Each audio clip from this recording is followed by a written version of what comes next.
ನಮಸ್ಕಾರ, ಶುಭೋದಯ ಸಂಕಲ್ಪ ಸಿದ್ಧಿ ಕಾರ್ಯಕ್ರಮಕ್ಕೆ ತಮ್ಮೆಲ್ಲರಿಗೂ ಆತ್ಮೀಯ ಪ್ರೀತಿಯ ಸ್ವಾಗತ ಹೇಳ್ತಾ ಇರೋದು ನನ್ನ ಉಷಾ. ಇದೇ ನವೆಂಬರ್ 29ನೇ ತಾರೀಕು ಕುಬೇರ ಸಭೆ ಕಾರ್ಯಕ್ರಮ ನಡೀತಾ ಇದೆ. ನೀವು ಕೂಡ ನೇರವಾಗಿ ಪಾಲ್ಗೊಳ್ಳೋದಕ್ಕೆ ಅವಕಾಶ ಇರುತ್ತೆ. ಇದ್ರ ಬಗ್ಗೆ ತಮಗೆ ಹೆಚ್ಚಿನ ಮಾಹಿತಿ, ತಮ್ಮ ಹೆಸರುಗಳನ್ನು ನೋಂದಾಯಿಸ್ಕೊಳ್ಬೇಕು ಅಂದರೆ ಸ್ಕ್ರೀನ್ ಮೇಲೆ ಬರ್ತಿರುವಂಥ ನಂಬರ್ಸ್ಗೆ ನೀವು ಕಾಲ್ ಮಾಡ್ಬೋದು. ಕುಬೇರ ಸಭೆ ಕಾರ್ಯಕ್ರಮದಲ್ಲಿ ಪಾಲ್ಗೊಳ್ಳೋದ್ರಿಂದ ನಿಮ್ಮ ಜೀವನದಲ್ಲಿ ಅಭಿವೃದ್ಧಿ, ಸಕ್ಸಸ್ ಆಗಿರಬಹುದು, ನಿಮ್ಮ ಭಾಗ್ಯದ ಸಂಖ್ಯೆನ ತಿಳ್ಕೊಳ್ಳೋದಕ್ಕೆ ಅವಕಾಶ ಇರುತ್ತೆ. ಇನ್ನು ಕಾರ್ಯಕ್ರಮದಲ್ಲಿ ನಮ್ಮ ಜೊತೆಲಿದ್ದಾರೆ ಸ್ಪಿರಿಚುವಲ್ ಗುರು ಡಾಕ್ಟರ್ ವಿಷ್ಣುದತ್ತ ಗುರುಜಿಯವರು. ಗುರುಗಳನ್ನ ಕಾರ್ಯಕ್ರಮಕ್ಕೆ ಬರ್ಮಾಡ್ಕೊಳ್ಳೋಣ.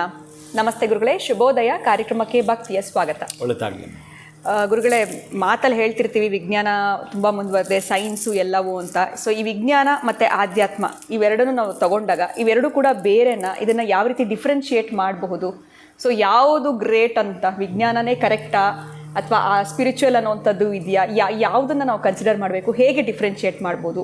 ಏನಾದರೂ ಒಂದು ವ್ಯತ್ಯಾಸ ಇದ್ರ ಬಗ್ಗೆ ತಿಳಿಸೋದಾದರೆ ಏನು ಹೇಳ್ತೀರಾ ಗುರುಗಳೇ? ನಂಗೆ ಅರ್ಥ ಆಗಲಿಲ್ಲ, ಇನ್ನೊಂದ್ಸಲ ಹೇಳಿ.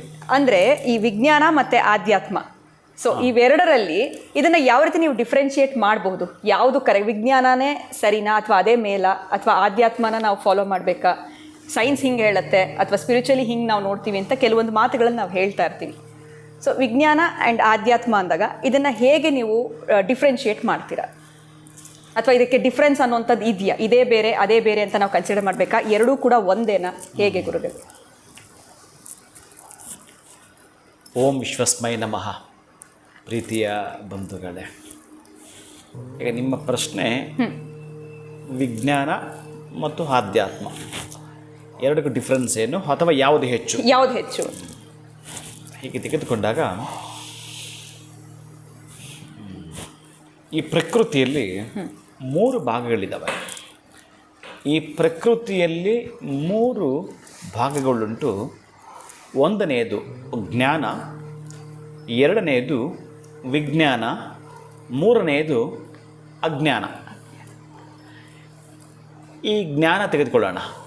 ಜ್ಞಾನದಲ್ಲಿ ಏನು ಬರುತ್ತೆ ಅಂತಂದರೆ ದೇವರು ಮತ್ತು ನಂಬಿಕೆಗಳು. ಜ್ಞಾನದಲ್ಲಿ ಬರುವಂಥದ್ದು ದೇವರು ಮತ್ತು ನಂಬಿಕೆಗಳು.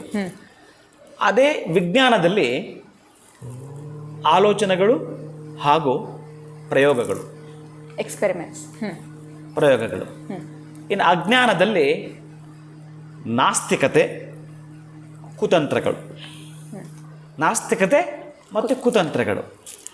ಈಗ ಸ್ವಲ್ಪ ನಾವು ಹಿಡಿಕೆ ನೋಡಿದ್ರೆ ವಿಜ್ಞಾನವನ್ನು ನಾನು ಸಾಧ್ಯವಾದಷ್ಟು ಒಂದೇ ನಾಣ್ಯದ 2 ಮುಖಗಳು ಅಂತ ಹೇಳ್ತೀನಿ. ಆಧ್ಯಾತ್ಮ ಮತ್ತು ಈ ಸೈನ್ಸ್ ಎರಡನ್ನು ಕೂಡ ತೆಗೆದುಕೊಂಡಾಗ, ಸ್ಪಿರಿಚುವಲ್ ಆ್ಯಂಡ್ ಸೈನ್ಸ್ ಎರಡು ತೆಗೆದುಕೊಂಡ್ರೆ 1 ಕಾಯಿನ್ 2 ಫೇಸಸ್ ಅಂತ ಕರಿಬೋದು. ಆದರೆ ಇಲ್ಲಿ ಭಾಳ ಪ್ರಮುಖವಾಗಿರುವಂಥ ಘಟ್ಟ ಏನು ಅಂತಂದರೆ, ವಿಜ್ಞಾನ ಅನ್ನೋದು ಒಂದು ಎಕ್ಸಾಂಪಲ್ ಕೊಟ್ಟು ಮಾತಾಡಿದ್ರೆ ಬಹುಶಃ ಇದಕ್ಕೆ ಅರ್ಥ ಆಗ್ಬೋದು. ಒಂದು ಗರ್ಭಿಣಿ ಹೆಣ್ಣು ಮಗು ಅಂದ್ಕೊಳ್ಳೋಣ. ಆ ಗರ್ಭಿಣಿ ಹೆಣ್ಣು ಮಗುವಿನ ಹೊಟ್ಟೆ ಒಳಗಡೆ ಯಾವ ಮಗು ಇದೆ ಅಂಥೇಳಿ ಚೆಕ್ ಮಾಡಿ ಕಂಡುಹಿಡಿಬೋದು. ಅದು ವಿಜ್ಞಾನ. ಹೌದು. ಇಂಥ ಮಗು, ಈ ಮಗು, ಆಮೇಲೆ ಈ ಮಗು ಆರೋಗ್ಯವಾಗಿದೆಯಾ ಇಲ್ವಾ ಅಂತೆಲ್ಲ ಚೆಕ್ ಮಾಡ್ಬೋದು. ಮೇಲ್ ಆರ್ ಫಿಮೇಲ್ ಎಲ್ಲ ಕೂಡ ಕಂಡುಹಿಡಿಬೋದು. ಮತ್ತು ಯಾವಾಗ ಬರ್ತ್ ಆಗುತ್ತೆ ಕಂಡುಹಿಡಿಬೋದು.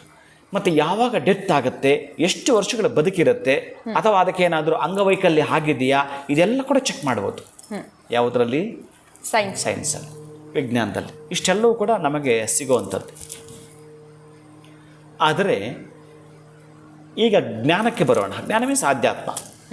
ಹಾಗೆ ನಾವು ತೆಗೆದುಕೊಂಡು ಒಂದು ಸಬ್ಜೆಕ್ಟ್ ಅಂತ ಮಾತಾಡಲಿಕ್ಕೆ ಹೊರಟ್ರೆ,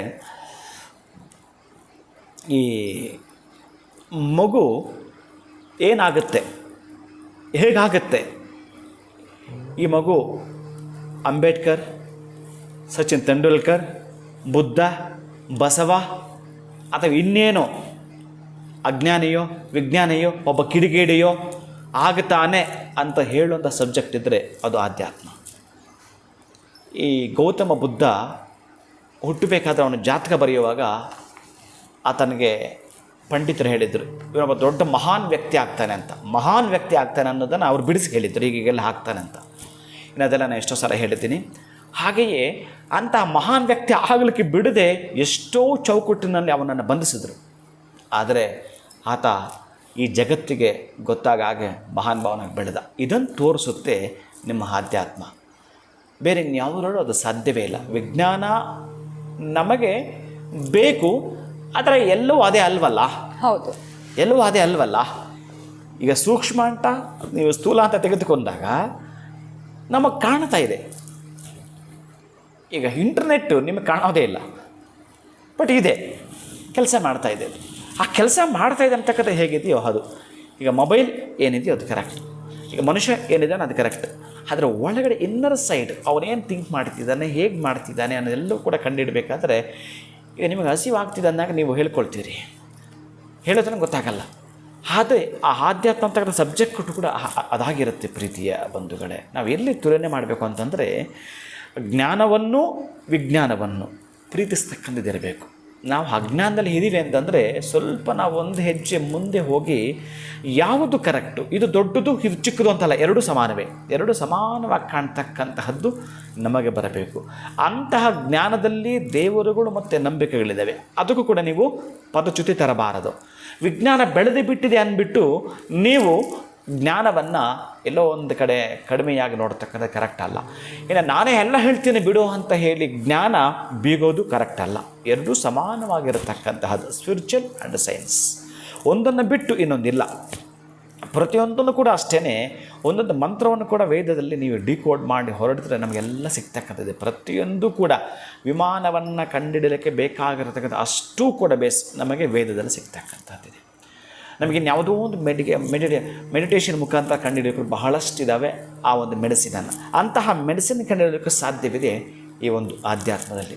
ಎಲ್ಲಿಂದ ಎಲ್ಲಿಗೆ ನೀವು ತೆಗೆದು ನೋಡಿದ್ರು ಇವತ್ತು ಡಾಕ್ಟ್ರ್ ಬಳಿ ಇರತಕ್ಕಂತಹ ಅಷ್ಟು ಮೂಲಗಳು ಕೂಡ ಸಸ್ಯ ಸಂಪತ್ತಾಗಿರಬಹುದು, ಯಾವುದೋ ರಾಸಾಯನಿಕ ಪದಾರ್ಥಗಳಾಗಿರ್ಬೋದು, ಅವೆಲ್ಲವೂ ಕೂಡ ಜ್ಞಾನದಿಂದ ಬಂದದ್ದೇ. ಅಂತಹ ಜ್ಞಾನವನ್ನು ನಾವು ಆಧ್ಯಾತ್ಮ ಅಂತ ಕರಿತೀವಿ. ಇನ್ನು ನಮ್ಮ ಮುಂದೆ ಗೋಚರ ಆಗ್ತಕ್ಕಂಥದ್ದು ಏನೇನು ಪ್ರಾಕ್ಟಿಕಲಾಗಿ ನಡೀತಾ ಇರುತ್ತೋ ಅದನ್ನು ವಿಜ್ಞಾನ ಅಂತ ಕರಿತೀವಿ. ಆ ಜ್ಞಾನ ಇಲ್ಲದೆ ನೀನು ವಿಜ್ಞಾನಿ ಆಗಲಿಕ್ಕೆ ಸಾಧ್ಯವೇ ಇಲ್ಲ. ಮೊದಲು ಜ್ಞಾನಿ ಆಗಬೇಕು, ಆಮೇಲೆ ವಿಜ್ಞಾನಿ ಆಗ್ತಕ್ಕಂಥದ್ದು. ಆದ್ದರಿಂದ ಅಜ್ಞಾನಿಯ ಬದುಕಿಂದ ಜ್ಞಾನಿಯಾಗೋ ಮುಖಾಂತರ ವಿಜ್ಞಾನಿ ಆದಾಗ ಮಾತ್ರ ಸಾಧನೆ ಮಾಡಿದ ಹಾಗೆ, ಸಾಧಿಸಿದ ಹಾಗೆ ಈ ಮನುಷ್ಯ ಅನ್ನೋ ಒಂದು ಚೌಕಟ್ಟಿಗೆ ಒಂದು ಅರ್ಥ ಬರ್ತಕ್ಕಂತಹದ್ದು, ಬೆಲೆ ಇರುವಂಥದ್ದು. ಎರಡನ್ನೂ ಕೂಡ ತುಲನೆ ಮಾಡಿ ನೋಡಿದಾಗ ಸೇಮ್ ಬರಬೇಕು. ಇದು ಜಾಸ್ತಿ ಅದು ಜಾಸ್ತಿ ಸಾಧ್ಯವೇ ಇಲ್ಲ. ಎರಡೂ ಕೂಡ ಸಾಧ್ಯ. ಒಂದಷ್ಟು ಹೆಚ್ಚಿನ ಮಹತ್ವ ಕೊಡೋದಾದರೆ ಆಧ್ಯಾತ್ಮಕ್ಕೆ ಕೊಡಬಹುದು. ಯಾಕೆ ಅಂತಂದರೆ ಇದರಲ್ಲಿ ಎಲ್ಲ ಹುಟ್ಟೋದು ಕೂಡ ವಿಜ್ಞಾನ ಹುಟ್ಟಬೇಕಾದ್ರೂ ಕೂಡ ಆಧ್ಯಾತ್ಮದ ಒಂದು ಭಾಗ ಅದು. ಅದೇ ವಿಜ್ಞಾನದ ಒಂದು ಭಾಗ ಆಧ್ಯಾತ್ಮ ಅಲ್ಲ. ಅದಕ್ಕಾಗಿ ಆಧ್ಯಾತ್ಮ ಯಾವತ್ತಿಗೂ ಎಂದೂ ಎಲ್ಲೂ ಅದು ಹುಟ್ಟೋದಿಲ್ಲ, ಸಾಯೋದಿಲ್ಲ. ವಿಜ್ಞಾನಕ್ಕೆ ಅವೆರಡೂ ಇದೆ, ಹುಟ್ಟುತ್ತೆ ಮತ್ತು ಸಾಯ್ತಾ ಇರುತ್ತೆ. ಆದರೆ ಆಧ್ಯಾತ್ಮ ಅಂತಕ್ಕಂಥದ್ದು ಇದೆಯಲ್ಲ, ಅದು ಮಾತ್ರ ಯಾವ ಜೀವಂಚ ಕಾಲವೂ ಕೂಡ ಆ ಸೂರ್ಯಚಂದ್ರರು ಹೇಗಿರುತ್ತಾರೋ ಹಾಗೆ ಆಧ್ಯಾತ್ಮ ಅಂತಕ್ಕ ಸಬ್ಜೆಕ್ಟ್. ಅದಕ್ಕಾಗಿ ಒಂದೇ ಮಾತನ್ನು ಹೇಳೋದಾದರೆ ಆ ಆಧ್ಯಾತ್ಮ ಅಂಡ್ ವಿಜ್ಞಾನ ಒಂದು ನಾಣ್ಯದ ಎರಡು ಮುಖಗಳು. ಖಂಡಿತವಾಗ್ಲೂ ಗುರುಗಳೇ, ಉದಾಹರಣೆ ಸಮೇತ ನಮಗೆ ಅರ್ಥ ಮಾಡಿಸಿದ್ರಿ ಅಂತಲೇ ಹೇಳ್ಬೋದು. ಒಂದೇ ನಾಣ್ಯದ ಎರಡು ಮುಖಗಳು ಅಂತ ಅದ್ಭುತವಾಗಿರುವಂಥ ಮಾಹಿತಿ, ಒಂದು ಜ್ಞಾನ ಆಗಿರ್ಬೋದು ವಿಜ್ಞಾನದ ಬಗ್ಗೆ. ಸೊ ಯಾವುದೂ ಕೂಡ ಜಾಸ್ತಿ ಅಂತ ನಾವು ಕನ್ಸಿಡರ್ ಮಾಡೋದಕ್ಕಾಗೋದಿಲ್ಲ, ಎರಡೂ ಕೂಡ ಈಕ್ವಲ್. ಸ್ವಲ್ಪ ಮಾರ್ಕ್ಸ್ ಜಾಸ್ತಿ ಕೊಡೋದಾದರೆ ಸ್ಪಿರಿಚುವಲಿ ಕೊಡ್ಬೋದು ಅಂತ ಕೂಡ ತಿಳಿಸ್ಕೊಟ್ಟಿದ್ದೀರಾ. ಧನ್ಯವಾದಗಳು ತಮಗೆ. ನಮಸ್ಕಾರ. ಹರೇ ಶ್ರೀನಿವಾಸ. ಸೊ ನನಗೆ ಈ ಒಂದು ಪ್ರಶ್ನೆ ಕಾಡ್ತಾ ಇತ್ತು, ಇದನ್ನು ಗುರುಗಳಿಗೆ ಕೇಳಿದ್ರೆ ಸೂಕ್ತ ಅಂತ ಹೇಳಿ ಅವ್ರ ಮುಂದೆ ಈ ಪ್ರಶ್ನೆ ಇಟ್ಟೆ. ಸೊ ಇದಕ್ಕೆ ಗುರುಗಳು ಉತ್ತರವನ್ನು ತಿಳಿಸ್ಕೊಟ್ಟಿದ್ದಾರೆ. ಇವತ್ತಿನ ವಿಡಿಯೋನ ಮುಗಿಸುವಂತಹ ಸಮಯ ಆಗಿದೆ. ನಮಸ್ಕಾರ.